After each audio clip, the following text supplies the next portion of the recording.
Norman Rockwell, an American painter and illustrator, was best known for his iconic cover illustrations for the Saturday Evening Post, Boy's Life, and the Four Freedoms series.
Originally located behind his house on South Street in Stockbridge, Massachusetts, Rockwell donated the studio and all of its contents to the Norman Rockwell Museum.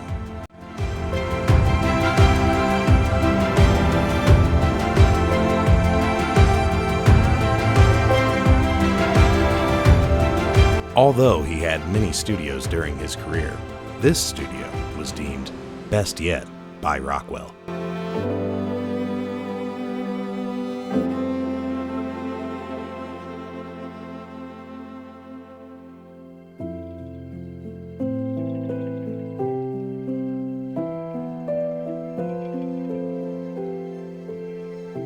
In 1986, the building was relocated to the museum's grounds.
Stockbridge, Massachusetts, and the surrounding area is a very beautiful part of the country, and you should definitely consider stopping here.